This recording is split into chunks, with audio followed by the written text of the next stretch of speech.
யாரை நீங்கள் பின்பற்றுகிறீர்கள்? யார் குரலை கேட்கிறீர்கள்? அந்த குரலை கேட்கின்ற பொழுது 1008 டிஸ்ட்ராக்ஷன் வரும். அந்த டிஸ்ட்ராக்ஷன் எல்லாத்தையும் உதிர்த்துட்டு நீங்க போகணும்னு சொன்னா, இந்த டீச்சரா ஒரு அம்மாவா உங்களுக்கு சொல்லித்தர, இந்த பிசாசை நிறைய பயன்படுத்தாதீங்க, தேவைக்கு பயன்படுத்துங்க. இவங்க எல்லாம் ஏஐன்னு உசுப்பேத்துவாங்க. I am a real teacher.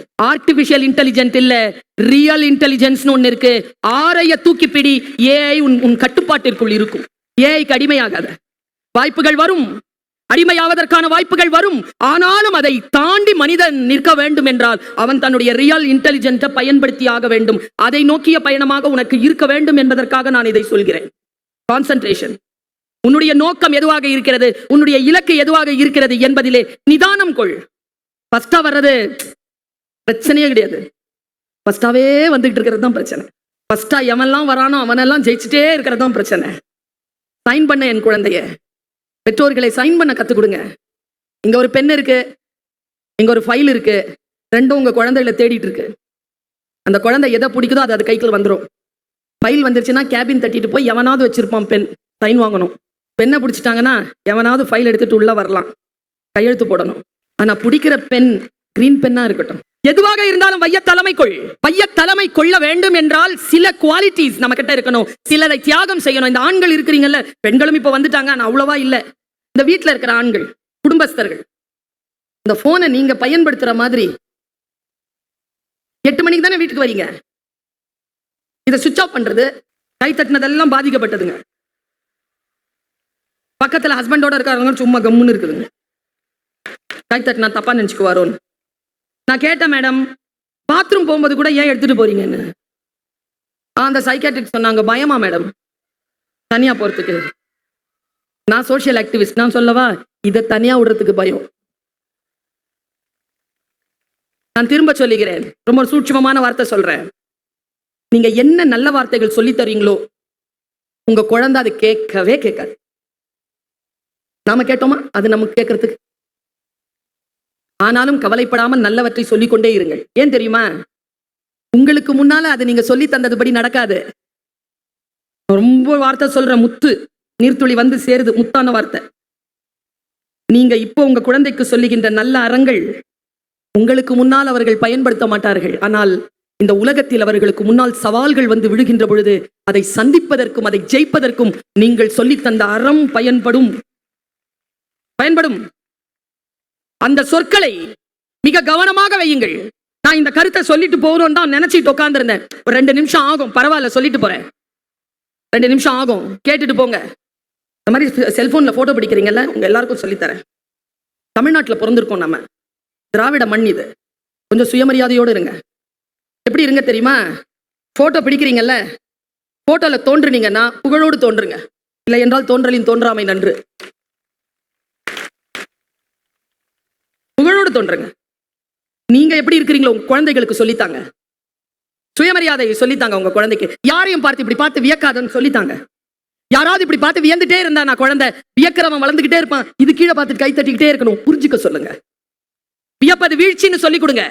புரிந்து கொள்ள வேண்டும், பணிவுடன் நடக்க வேண்டும், கற்றுக்கொள்ள வேண்டும். இதுதான் மாணவர்களுடைய முதல் தகுதி என்பதனை நீங்கள் அந்த குழந்தைகளுக்கு சொல்லியும் சொல்லாமலும் தெரியப்படுத்திக் கொண்டே இருக்க வேண்டும். அவர்கள் கோலோச்ச வேண்டும் என்றால் இந்த தகுதிகள் வர வேண்டும். நான் உண்மையா சொல்றேன் பாருங்க, திருக்குறளை படித்து திருக்குறளின் வழி நடப்பதற்கு தமிழர்களாகத்தான் இருக்க வேண்டும் என்ற அவசியம் இல்லை. உலகத்தில் யார் வேண்டுமானாலும் அதை படித்துக் கொண்டு வரலாம். வேதங்களை படித்தான். நான் ஒரு பையனை உங்களுக்கு சொல்றேன். இங்க இருக்கக்கூடிய இந்த பெற்றோர்கள் இருக்கிறீங்கல்ல, உங்க வயிற்றில கடவுள் ஒரு கருவை கொடுத்தான்ல, அந்த கரு வந்து இப்ப குழந்தையா நிக்குதுல, அந்த குழந்தைக்கு என்று ஒரு நோக்கத்தை இறைவன் வைத்திருக்கிறான். நோக்கம் இல்லாமல் குழந்தைகள் பிறப்பதே இல்லை. இறைவன் பூமியில் குப்பைகளை எறிவதே இல்லை. யாரையும் போல் ஆக்குவதற்கு முயற்சி செய்யவே செய்யாதீர்கள். என்கிட்ட வந்து கேட்பாங்க குழந்தைகள், மேடம் உங்களை மாதிரி பேசணும் மேடம். என்ன மாதிரி தான் நான் பேசிட்டு இருக்கிறேனே, என்ன மாதிரி எதுக்கு நீ பேசணும்? நிதியமைச்சராக வாங்கன்னு சொல்லுங்க. அது ஏன் நிர்மலா சீதாராமன் மாதிரி வரணும்? எனக்கு தெரியல. பக்கத்தில் உட்காந்து இப்ப கேட்டுக்குவேன் ராஜசேகர் சார் கிட்ட, ராஜ்குமார் சார். அவர்களாக வரட்டுமே. Don't compare yourself with anybody. It's the greatest insult for your own. Hitler. Don't compare yourself. You're unique. நீ ஒரு செடியில 2 பூ இருந்தா கூட 2 பூவும் வேற பூ தான். ஒரே பூ கிடையாது, ஒன்னே கிடையாது, வேறதான். உங்ககிட்ட இருக்கிற சுண்டு விரல் இந்த 800 கோடி மக்கள் கிட்ட யார்கிட்டயும் இல்லை. உங்ககிட்ட மட்டும்தான் இருக்கு. You are unique. நான் பைபிளை படிக்கிறேன். பைபிள்ல ஒரு கேரக்டர் வருது, சிம்சோன் அவனுக்கு பேரு. குழந்தைய வயிற்றுல கொடுத்த உடனே கடவுள் சொன்னாராம் அந்த அம்மாட்ட, நீ திராட்சை ரசம் குடிக்க கூடாது, முடி வெட்டக்கூடாது குழந்தை பிறந்த உடனேன்னு. அப்ப அந்த குழந்தைக்கு திராட்சை ரசம் ஆகாது, முடிதான் அந்த குழந்தையின் பலம். இது ரெண்டும் அசிரீரி சொல்லிருச்சு. குழந்தை வளருது, ஷார்ட்டா முடிக்கிறேன் நான். குழந்தை வளருது, அவ்வளவு பெரிய பராக்கிரமசாலி. ஒரு எலும்பால ஒரு பெரிய சிங்கத்தையே அடிப்பான். முடி இப்படி இருக்கும், ஹேண்ட்ஸம் ஃபெலோ. அவன் மனசுல ஒரு சின்ன வார்த்தை விழுந்துருச்சு, ஒரு பொண்ணு. எல்லாருமே ஏன் தெரியுமா தப்பு பண்றாங்க? சோகமா இருக்கிறதுனால. நான் ஏன் குடிக்கிறேன் தெரியுமா? சோகம். யாரு இவனை லவ் பண்ணா, இவன் லவ் பண்ணானோ அந்த பொண்ணு சிம்சோனை லவ் பண்ணலையா, சோகமாயிட்டான். அந்த மாதிரி சோகமாறதுதான் சாத்தானின் கூடாரம். ஒருபோதும் குழந்தைகளை சோக வயப்படுத்தி விடாதீர்கள்.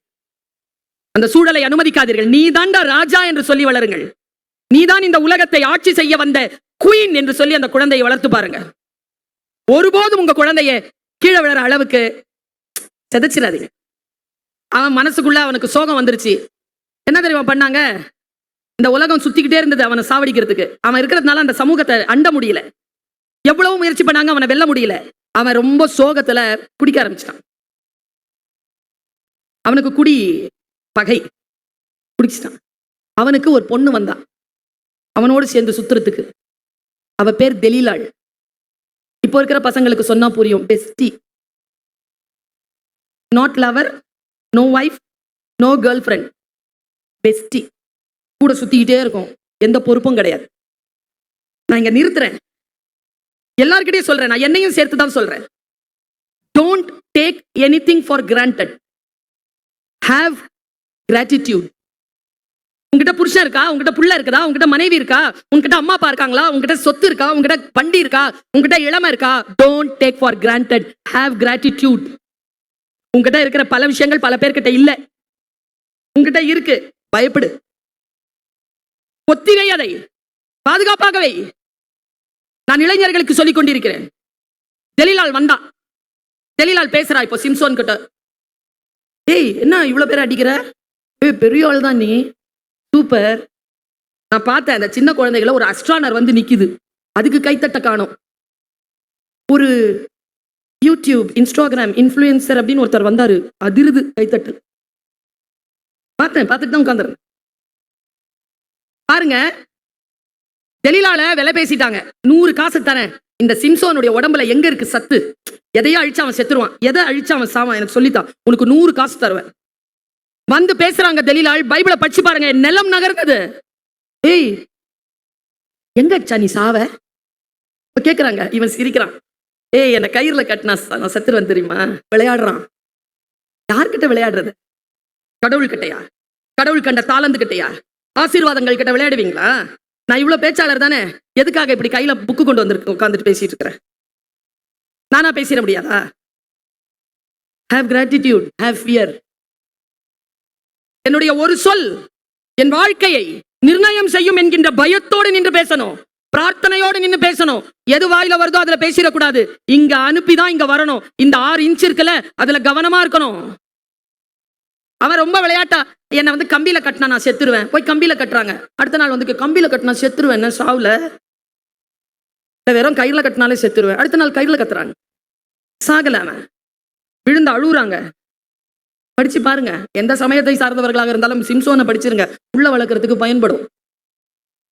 பொருள்றா விழுந்து, நீ சொல்ல மாட்டியா, என்ன ஏமாத்துறியா, உன் உயிர் எங்க இருக்குன்னு தான் சொல்ல. அவ அழுறத பார்த்த உடனே மனசு அப்படியே வாடிருச்சு அவனுக்கு. ஏன் அழுகுற அப்படின்ட்டு மடியில போட்டுக்கிட்டான்.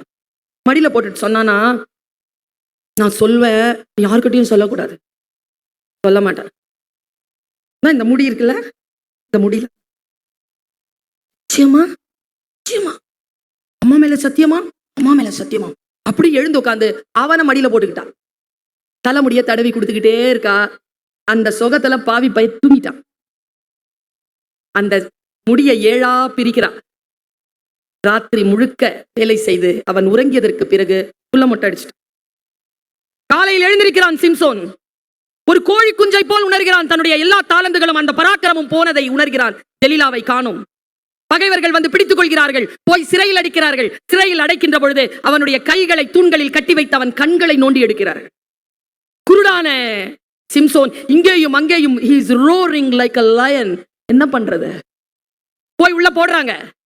சிறைச்சாலையில் அழுகிறான். இறைவனிடத்தில் மன்னிப்பு கேட்கிறான். நான் இங்கே நிறுத்துகிறேன். நாம் ஏதேனும் தவறு செய்தால் நம் பெற்றோர்கள் நம்மை மன்னிப்பார்கள். நம் தவறுகள் நம்மை மன்னிக்குமா? நம் தவறுகள் நம்மை மன்னிப்பதில்லை. போன கண்ணு போனதுதான். முடி வளர்ந்து பராக்கிரமம் வருது. அவன் எவ்வளவோ முயற்சி செய்கிறான். அவனால் அவர்களை வெல்லவே முடியவில்லை. கடைசியில் அவனை தூணில் கட்டி வைக்கிறார்கள். அவன் அப்படியே அந்த தூண்களை இழுத்துக்கொண்டு சிறைச்சாலை முழுவதுமாக அப்படியே அவன் மீது விழ 1000க்கும் மேலான தீமையானவர்களுடன் சிம்சோனும் இறந்து போனான் என்று பைபிள் கதையை முடிக்கிறது. கடைசியா ஒரு ட்ரிபியூட் மட்டும் கொடுக்குது. அவன் உயிரோடு இருந்து கொன்ற தீமையானவர்களை விட அவனோடு சேர்ந்து இறந்த தீமையானவர்கள் அநேகம். நான் ஏன் இதை உங்களுக்கு சொல்ல வேண்டும்? கடவுள் சிம்சோனை போல் நமக்கும் பல பராக்கிரமங்களை தந்திருக்கிறான். எந்த காரணத்திற்காகவும் எந்த பலவீனத்திற்காகவும் யார் மேலேயும் பழி போட்டு அது இல்லாமல் செய்யாமல் இருக்கின்ற கடவுள் கொடுத்த எல்லாவற்றையும் பாதுகாப்பாக வைத்து அடுத்த கட்டத்திற்கு இறைவனுடைய வழியின்படி அதை செலவழிப்பதற்கு அந்த குழந்தைகளுக்கு சொல்லிக் கொடுங்கள். டோன்ட் டேக் ஃபார் கிராண்டட் என்று சொல்லிக் கொடுங்க. நான் தங்கியிருந்த வீட்டில் ஒரு சின்ன பாப்பா சாப்பிட மாட்டேங்க. 8 மாசம். அவங்க அம்மா அதுக்கு சோறு ஊட்டுறாங்க. அது சாப்பிட மாட்டேங்க, அழுவுது. அவங்க பாட்டியா சொன்னாங்க, நீ பாட்டு பாடினா புள்ள திங்கும். பாட்டு அது போடுறதுக்கு போச்சு அந்த பிள்ளை. அப்புறமா அதுவே சொல்லிச்சு, நானே பாடுறேனேன்னு. அது ஒரு பாட்டு பாடிச்சிங்க. 3 நாளா நான் அந்த வீட்டில் தங்கி இருந்தேன். அந்த பாட்டு அந்த அம்மா பாடினா அந்த குழந்தை சிரிக்குது. சிரிச்சு வாயில அந்த சாப்பாடை வாங்கிக்குது. 3ஆவது நாள் என்ன ஆயிடுச்சுன்னா, அந்த பாட்டு கேட்டாலே போதும், அது வாய் திறந்து சாப்பிடுது. அது என்ன பாட்டு தெரியுமா? அந்த அம்மா பாடின பாட்டு. காத்து மேல, காத்து கீழே, காத்து லெஃப்ட்ல, காத்து ரைட்ல, காத்து மேல காத்தடிக்குது, காத்து கொஞ்சம் நாத்தடிக்குதான் குழந்தை சிரி. நான் என்ன கேள்வி கேட்கிறேன்னா, அந்த குழந்தை கேட்டுச்சா இந்த பாட்டை நீ பாடு நான் தோர்த்திங்கிறேன்னு? பாடி ரசனையை கெடுத்தது யார்? அதன் ரசனையை கெடுத்து விட்டு குழந்தை சரியாக படிக்கவில்லை, குழந்தை சரியாக முன்னேறவில்லை என்று சொல்லுகின்ற பெற்றோரை நான் எப்படி பார்ப்பது? ஆசிரியர்களும் பெற்றோர்களும் சேர்ந்து நல்ல ரசனையை அந்த குழந்தைகளுக்கு வளர்த்து கொடுங்கள். சூழலை நல்லபடியாக வளர்த்து கொடுங்கள். உங்கள் குழந்தை மிகச்சிறந்த குழந்தையாக வரும். எத்தனை நிமிஷம் பேசலான்னு கேட்டேன்.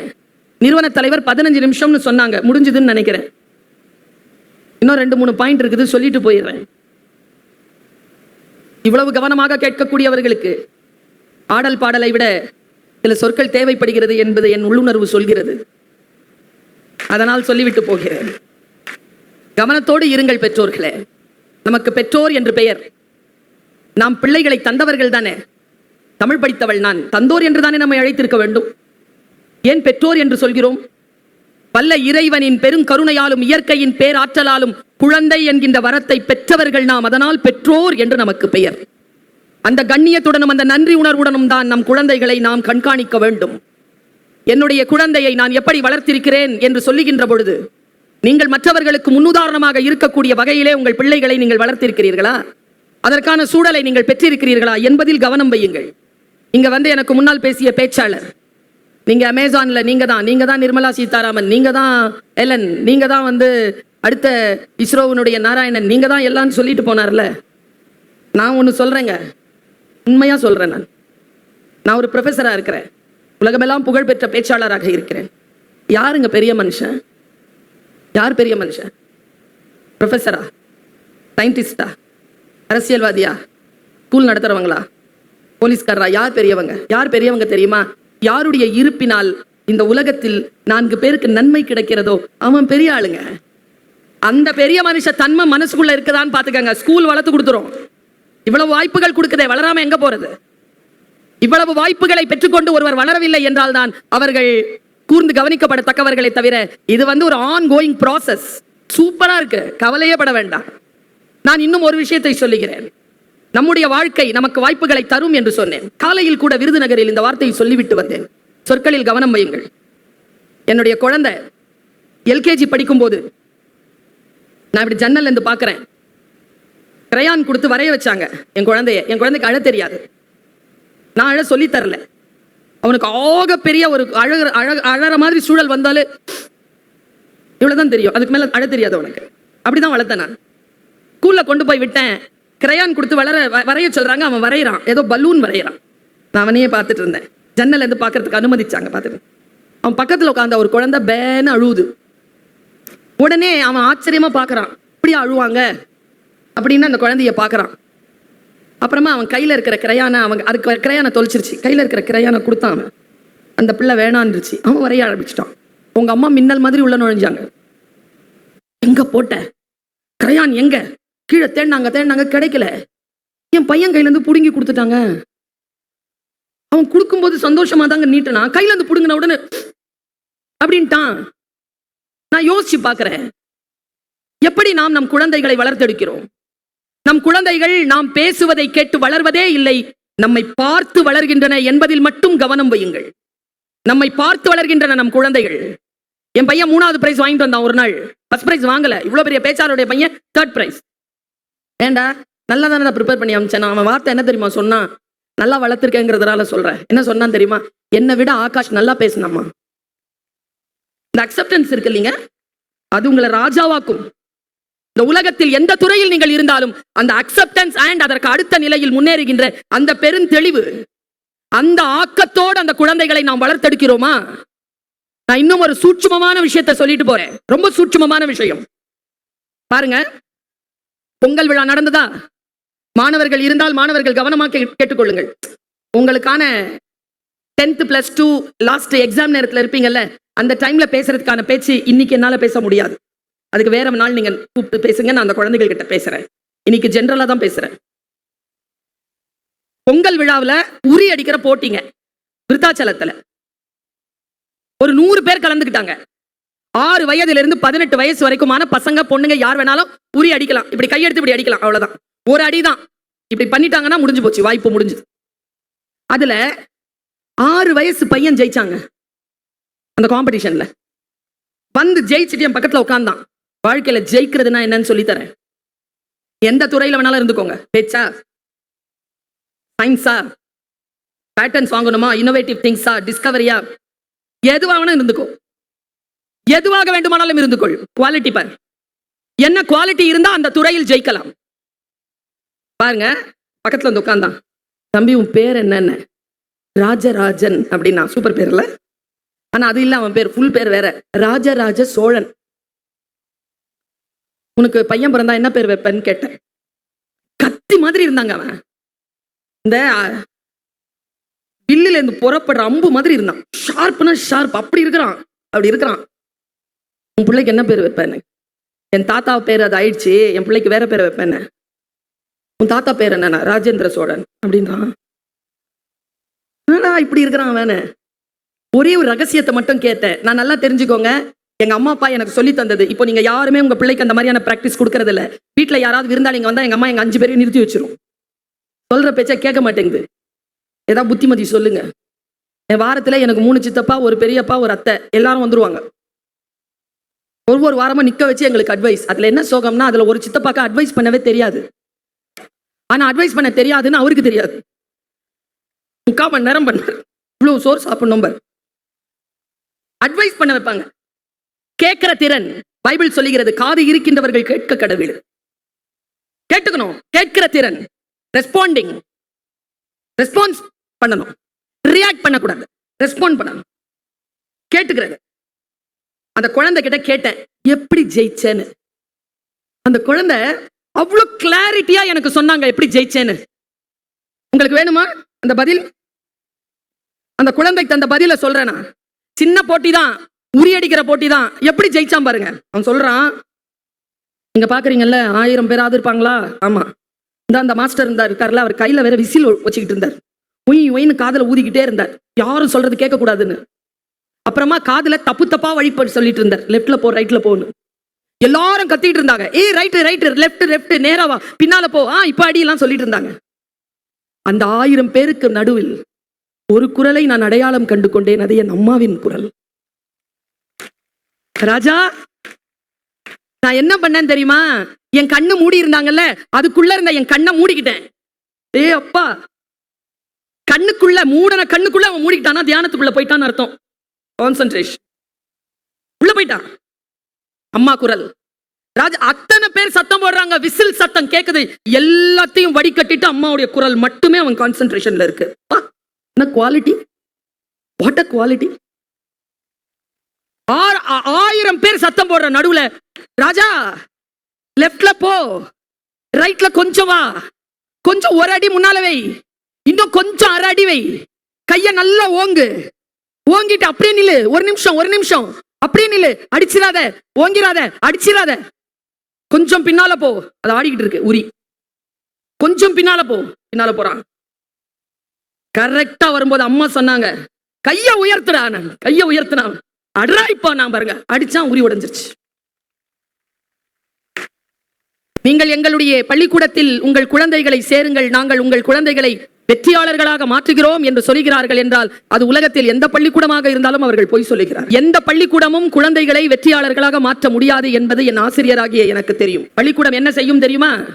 வெற்றியாளர்களாக மாற்றாது, அவர்கள் வெற்றியாளர்களாக மாறக்கூடிய வாய்ப்புகளை உருவாக்கி தரும். எந்த ஒரு குழந்தை அந்த வாய்ப்பை பயன்படுத்திக் கொள்கிறதோ அந்த குழந்தை தான் வெற்றியாளராக வரும் என்பதனை நான் உங்களுக்கு அறிய தருகிறேன். பெற்றோர்களே, உங்கள் குழந்தைகளுக்கு சரியான வாய்ப்புகள் வந்து சேருகின்ற பொழுது அந்த வாய்ப்புகளை தவறவிடக்கூடிய சிறிய சிறு சர்க்கிள்களை உங்கள் குழந்தைகளிடமிருந்து நீங்கள் விலக்கி வைக்க வேண்டும் என்பது என்னுடைய பிரார்த்தனையாக இருக்கிறது. ஆசிரியர்களாக இருக்கிறோம் நாம். ஒரே ஒரு விஷயத்தை மட்டும் சொல்றேன், ஆசிரியர்களை நம்புங்கள். ஆசிரியர்கள் உங்கள் குழந்தைகளை பற்றி சொன்னால் நம்புங்கள். ஏன் தெரியுமா? 25 வருஷமா எந்த குழந்தை பற்றியாவது கம்ப்ளைண்ட் பண்ணன்னு வச்சுக்கோங்களேன், அந்த பெற்றோர்கள் என்கிட்ட சொல்லுவாங்க, மேடம் என்ன கம்ப்ளைண்ட் மேடம்? பொய் சொல்லுதுங்க உங்க பாப்பா. ஏன் பிள்ளையா? அதுக்கு பொய் சொல்லவே தெரியாதே. தெரியும், சூப்பரா சொல்லும், அது சூப்பரா சொல்லும் என்பது ஆசிரியர்களுக்கு மட்டுமே தெரியும். இந்த 4 பேரோட சேர்ந்துதான் அது நாசமா போகுது மேடம். நானும் 25 வருஷமா அந்த 4 பேரை தேடிட்டு தான் இருக்கேன். இந்த வெள்ளி விழாவில் நான் கண்டெடுத்த பேர் உண்மை என்ன தெரியுமா? அந்த 4 பேருக்கு லீடரே அதான். ஒழுக்கத்தை யார் போதிப்பது? என் குழந்தை நல்ல குழந்தையாக வர வேண்டும் என்பது என் ஆசையாக இருக்கலாம், ஆனால் அதற்கான தகுதி என் பிள்ளையிடத்தில் இருக்கிறதா என்பதனை கண்காணிக்கக்கூடிய மிகப்பெரிய பணியில் பெற்றோர்களாகிய நீங்கள் இருக்கிறீர்கள். பெற்றோர்களினுடைய பணி அவ்வளவு சாதாரணமான பணி இல்லை. ஆசிரியர்கள் எவ்வளவு மெனக்கெடுகிறோமோ அதை விட பன்மடங்கு மெனக்கெடுதலை நீங்கள் செய்ய வேண்டும். ஒன்றும் இல்லை, நான் ஒரு வெளிநாட்டுக்கு போயிருந்தேன். கனடா நாட்டில் பேச கூப்பிட்டாங்க.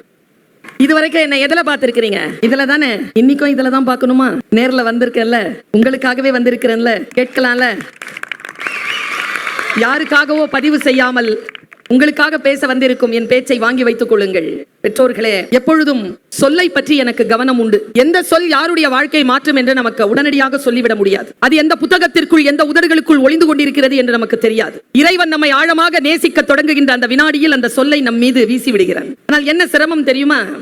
அந்த சொல் சேருகின்ற பொழுது நம் கவனம் சிதறும். அந்த நேரத்தில் வருகின்ற சொல் அப்படியே போயிடும் நம்மளை கடந்து.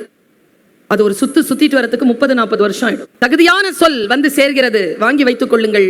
தாகத்தோடு இருக்கக்கூடிய சிப்பி கடல் நீரில் தான் இருக்கிறது. கடல் நிறைய நீர் இருந்தாலும் சிப்பியின் தாகத்தை தீர்க்கக்கூடிய துளி கடலில் இல்லை. அது வானத்தில் மேகத்தில் எங்கோ மறைந்திருக்கிறது. கருணையுடன் அது கீழே சேர்ந்து ஆழத்தில் தகித்து இருக்கும் அந்த சிப்பியின் வாய்க்குள் நுழைகின்ற பொழுது அந்த நீர் துளி முத்தாக மாறுகிறது. நானும் மேகத்தில் இருக்கக்கூடிய மழை துளியை போல சில வார்த்தைகளை சுமந்து வந்திருக்கிறேன். தாகத்தோடு இருக்கக்கூடிய சிப்பியாக இருக்கக்கூடிய நீங்கள் கவனமாக வாங்கி பிடித்துக் கொள்ளுங்கள். ஒருவேளை அந்த துளி முத்தாக மாறலாம். கவனம். என்னுடைய வாழ்நாளில் எத்தனையோ பள்ளிக்கூடங்களுக்கு நான் போயிருக்கிறேன். அந்த பள்ளிக்கூடங்களில் இருக்கக்கூடிய அத்தனை ஆனுவல் ரிப்போர்ட்டையும் பல பள்ளிக்கூடங்கள், பல 100 பல 1000 பள்ளிக்கூடங்கள் நான் அமர்ந்து பார்த்திருக்கிறேன், கேட்டிருக்கிறேன். நான் ஆசிரியராக, இன்றைக்கு நான் அசோசியேட் ப்ரொஃபஸராக இருக்கிறேன். ஒரு எய்டட் காலேஜில் யூஜிசி சம்பளம் கொடுக்க வாங்கி கொண்டிருக்கக்கூடிய ஒரு அசோசியேட் ப்ரொஃபஸர் நான். இது என்னுடைய 25 ஆண்டு கால வெள்ளி விழாவை கடந்து கொண்டிருக்கக்கூடிய என் ஆசிரியருக்கான ஒரு வெற்றி ஆண்டு இது. பல நேரங்களில் நான் பார்க்கிறேன், நம்முடைய பிள்ளைகள் நமக்கு ஓவியம்தான். அந்த குழந்தைகள் இந்த உலகத்தில் நாம் உலாவ விடுகின்ற பொழுது நம்முடைய பிரதம மந்திரி சொன்ன வார்த்தையை சொல்லுகிறேன், உங்கள் குழந்தையினுடைய ப்ராக்ரஸ் ரிப்போர்ட் உங்களுடைய விசிட்டிங் கார்டு கிடையாது. எல்லாம் எடுத்துக்கிட்டு சுத்தக்கூடாது. என் பிள்ளை தான் ஃபர்ஸ்ட், அப்ப செகண்ட் வாங்குறது யாரு? செகண்ட் வாங்குறவங்களுக்கு எவ்வளவு வலிக்கும் தெரியுமா? ஜெயிக்கிறதுக்கு சொல்லித்தரேன். இந்த பிரைஸ் கூட நான் கொடுக்கும்போது நான் சொன்னேன், இந்த 100% வாங்குறவங்களுக்கு என் கையால பிரைஸ் கொடுக்காதீங்க. ஏன்னா அதுங்க தான் 100% வாங்கிருச்சுல்ல, அதை விட என்ன பெருமை அதுக்கு? ஃபெயிலாக வாய்ப்பு இருந்து ஃபெயில் ஆகாம பாஸ் பண்ணி ஜெயிச்ச பிள்ளைங்க யாராவது இருந்தா அவங்களை கூப்பிடுங்க, அவங்களுக்கு தரேன் பரிசு, அவங்களுக்கு தரேன். அவர்களை அடையாளம் கண்டுபிடியுங்கள். எல்லாரும் தான், நிறைய பேர் தான் பரிசு வாங்குகிறார்கள். நான் உங்க எல்லாருக்கும் சொல்றேன், டான்ஸும் ஆடாம பரிசு வாங்காம யாராவது இருக்கிறீங்களா? உங்க குழந்தைங்க நம்ம வீட்டில் தான் இருக்கும். உங்க குழந்தை நல்லா படிக்குது, ஃபர்ஸ்ட் ரேங்க் மார்க் வாங்குதுன்னு சொல்லிட்டு அடுத்த தாய் தந்தையர் இடத்தில் சொல்லாதீர்கள். அவர்கள் வீட்டில் மார்க்கே வாங்காத புளி முட்டை இருக்கும். மனசு உடைஞ்சிரும். அது பிரபஞ்சம் குறித்துக் கொள்ளும். அதனால் யாரிடத்திலும் உங்களுடைய பெருமையை பேச வேண்டிய அவசியம் இல்லை. குழந்தைகளை அவர்களுடைய கடமை என்று உருவாக்கி கொண்டே இருங்கள். செலிப்ரேட் பண்ணவே விடாதீங்க. பாராட்டுங்கள். Don't celebrate. அப்ரிசியேஷன் இருக்கட்டும், செலிப்ரேஷன் வேண்டாம். ஏனென்றால் போகின்ற தூரம் மிக அதிகம். 10வதுல செலிப்ரேட் பண்ண குழந்தைகள் 12வதுல தோத்துருது. 12வதுல செலிப்ரேட் பண்ண பிள்ளை ப்ரொஃபஷனல் கோர்ஸ்ல தோத்துருது. பார்ட்டிசிபேஷன் இருந்து கொண்டே இருப்பது, ஃபீல்ட்ல நின்னுகிட்டே இருக்கிறது. இதுதான் உங்கள் குழந்தைகளுக்கு நீங்கள் தர வேண்டிய பாடம். எந்த குழந்தைக்கும் எந்த பெற்றோரும் வாக்குறுதியை தராதீர்கள். வாக்குறுதி தந்தால் அதை நிறைவேற்றுங்கள். நிறைய விட்டமின் எம் கொடுத்து வளர்த்துக்கிட்டு இருக்கிறீங்க. அதனால நிறைய விட்டமின் கே வளர்ந்துருக்குது. இன்னைக்கு ராத்திரி 10 மணிலேருந்து விட்டமின் என் கொடுக்க ஆரம்பிங்க. விட்டமின் எம் என்பது மணி. அதனால் வளர்ந்திருப்பது கொழுப்பு. நீங்க கொடுக்க வேண்டியது நோ நோ. நாளைக்கு பார்த்துக்கலாம். அப்பா செய்யறேன், ஆனா எப்போ நான் செய்யணுமா அப்ப செய்வேன், ஆனா எப்போ செய்வேன்னு சொல்ல மாட்டேன். இப்படி வளர்த்துக்கிட்டே போங்க. வெயிட்ட தூக்க விடுங்க குழந்தைகளை. எல்லாத்தையும் நீங்களே தூக்கிக்குவீங்களா? இது வரைக்கும் வந்து கொடுக்குறீங்க மூட்டைய, உள்ள போ தரேன். வெயிட்ட தூக்குற குழந்தை இருக்குல்ல, அம்மா அப்பா கிட்ட இந்த வெயிட்ட தான் கையில வாங்குற குழந்தை அம்மா அப்பாவை வயதான வரைக்கும் முதிர பார்த்துக் கொள்ளும். எந்த குழந்தை கையில இருந்து வெயிட்ட நீங்க வாங்குறீங்களோ, நீங்க சாவர வரைக்கும் நீங்க தான் அதை பார்த்துக்கணும். நான் சொல்றது உண்மையான சைக்காலஜி. குழந்தைகளை ஆக்கப்பூர்வமாக வளருங்கள். பாண்டேஜோட வருங்க. இவங்க ஸ்கூல்ல சொன்னா கேட்காதீங்க. நான் சொல்லிட்டு ஓடிடுவேன். ஆனா சூப்பரான விஷயம் சொல்ல போறேன். யாராவது 100 நாளும் ஸ்கூலுக்கு வந்தா 100% அட்டெண்டன்ஸ் இருக்குதா? நான் கொடுக்க மாட்டேன் மேடம். 100 நாள் வந்து என்ன பண்ண போகுது புள்ள? ஒரு காது குத்துக்கு போறதில்ல, ஒரு கல்யாணத்துக்கு போறதில்ல, ஒரு கர்மாதிக்கு போறதில்ல, ஒரு திருவிழாவுக்கு போறதில்ல. உடம்பு சரியில்லைன்னா சுடு தண்ணி வச்சு தர தெரியாது. 100 நாள் வந்து இங்க நில்லுங்க. 95 நாள் வாங்கப்பா போதும். 5 நாள் கல்யாணத்துக்கு, காது குத்துக்கு, சாவுக்கு, திருவிழாவுக்கு குடும்பத்தோட போயிட்டு வாங்க. அம்மா அப்பாவுக்கு உடம்பு சரியில்லைன்னா வீட்டுல இருந்து அம்மா அப்பாவை 1 நாள் 2 நாள் பார்த்துக்கோங்க. ஒரு டீச்சரா இதை நான் சொல்றேன். ஃபுல்லா மார்க் வாங்கணும்னு இல்ல, உன் மார்க்கை நீ தாண்டிக்கிட்டே போ. அதுதான் வாழ்க்கையின் ரகசியம். ப்ராக்ரஸ் ரிப்போர்ட் காட்டு. ப்ராக்ரஸ் காட்டிக்கிட்டே இரு. Report your progress. அதுதான் வாழ்க்கையின் வெற்றிக்கு அடிப்படையாக இருக்குமே தவிர ஒன்றுமில்லை. 1ஆம் கிளாஸ்ல இருந்து நீட் எக்ஸாமுக்கு ப்ரிப்பரேஷன். குழந்தை லூஸ் ஆயிருங்க. 1ஆம் கிளாஸ்ல இருந்து எப்படிங்க நீட்டு? இங்க அநியாயமா இல்லையாங்க? குழந்தைகள் குழந்தைகளாக இருப்பதற்காகத்தான் உங்கள் வீடுகளுக்கு வந்திருக்கிறார்களே தவிர அவர்கள் வளர்ந்து பெரியவர்கள் ஆவதற்காக உங்கள் வீடுகளுக்கு வரவில்லை என்பதனை பெற்றோர்கள் புரிந்து கொள்ளுங்கள். குழந்தைகளை குழந்தைகளாக இருக்க அனுமதியுங்கள். அந்த குழந்தைகள் அவர்களாக இருக்கட்டும். வாய்ப்புகளை ஏற்படுத்தி கொடுங்கள். அவர்கள் வளரட்டும். வளர வளர உங்கள் பார்வையில் சிட்டுக்குருவியாக இருக்கக்கூடிய அவர்கள் வளர்ந்து வந்து நிற்கின்ற பொழுது அவர்கள் சிட்டுக்குருவிகள் இல்லை, அவர்கள் ராஜாளிகள் என்பதனை அவர்கள் ப்ரூவ் பண்ணுவாங்க. உங்களுக்கு நான் ப்ரூவ் பண்ண, எங்க அம்மாவுக்கு அப்படித்தான் ப்ரூவ் பண்ணுவாங்க. பூட்டிய இருப்பு கூட்டின் கதவு திறக்கப்பட்டது. சிறுத்தைய வெளியில் வா. எலியன உன்னை இகழ்ந்தவர் நடுங்கிட புலியன செயல் செய்ய புறப்படு வெளியே. நம்பினை இருளினை விளக்க செம்புட்பறவையே சிறகை விரி, எழு பற, வானம் காத்திருக்கிறது. நானும் பறந்து கொண்டிருக்கிறேன். வா சேர்ந்து பறப்போம். வாய்ப்புக்கு நன்றி. வணக்கம்.